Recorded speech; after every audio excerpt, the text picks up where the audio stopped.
তো গাইজ আমার 50 বছর বয়সে একটা নতুন জিনিস খেলাম, নতুন না পুরাতনই, কিন্তু আমি আগে খাইনি। শুনছি অনেক যে ভ্যাটের খই হয়, তো আজকে আমি খাইলাম। তো ভ্যাটের খই, এগুলো হচ্ছে ভ্যাটের খই। ভ্যাট আগে দেখছি শাপলা ফুলের যে বীজটা হয় সেটা থেকে এই খইটা ভাজা হয়। তো খেতে মুড়ির মতো ছিল। আর তারপরে ছিল হচ্ছে ভুট্টার খই, তারপরে আরেকটা ছিল হচ্ছে ধানের খই।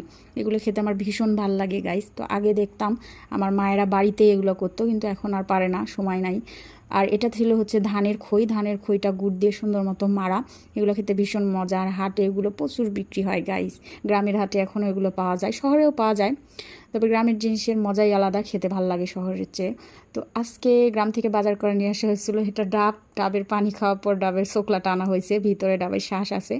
আর লাল শাক ছিল, গ্রামের লাল শাক মানে অনেক মজা খাইতে। আর শহরের লাল শাক হাইব্রিড খেতে ভালো লাগে না, কিন্তু এই কুমড়টা অনেক বুড়ো হয়ে গেছে। চাল কুমড়া ছিল, আর এখানে লেবু ছিল, সবুজ লেবুটা দেশি লেবু ছিল। এটা কি যে লেবু বলে, ছোটোবেলায় আমি খাইছি। এই লেবুর অনেক গন্ধ, গন্ধরাজ না, কিন্তু এই লেবুটা খেতে অনেক মজা। কাকজিও না, অন্য কি যেন জাতের। আর এখানে ছিল দেশি কচুর লতি। তো গ্রামের বাজারগুলো অনেক ফ্রেশ হয়, টাটকা হয়। আর এখানে ছিল ড্রাগন ফল। এগুলো ড্রাগন ফল কিন্তু অনেক মিষ্টি গাইস, ছোটোগুলো বেশি মজা খেতে, আর বড়গুলো অত মজা না খাইতে। আর এটা ছিল কচুর ছড়া। আর এখানে ছিল হচ্ছে শসা। এটা ছিল হাইব্রিড শসা, তবে এটা খাইতে ভালোই, তবে এগুলোর বীজটা অনেক শক্ত, মানে বড় হয়ে যায়। তো আজকে ছিল এই কটাই গ্রামের বাজার, গ্রাম থেকে বাজার করে নিয়ে আসা হয়েছে। তো আজকে আমি আর রান্না বান্না করবো না। তো একটা ড্রাগন ফল এখনই খেয়ে দেখবো যে কেমন খেতে, মিষ্টি কিনা।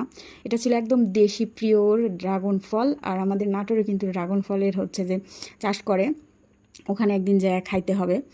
তো এই তো কালারও মাশাল্লাহ ছিল, খেতে অনেক ভালো ছিল, মিষ্টি ছিল, অনেক মিষ্টি ছিল এই ড্রাগন ফলটা। আমি তো একটা খেয়ে নিলাম।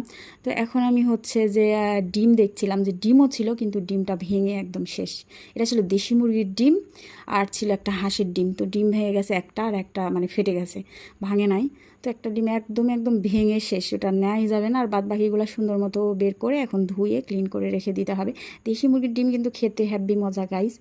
তো এটা গ্রাম থেকে নিয়ে আসা হয়েছে, আমাদের বাসার সব বাজারই কিন্তু গ্রাম থেকে নিয়ে আসা হয়।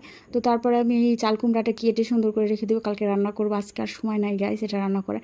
কিন্তু গাইস এই চাল কুমড়াটা মনে হচ্ছে অনেক দিন আগে কাটা, অনেক বুড়া হয়ে গেছে, শক্ত।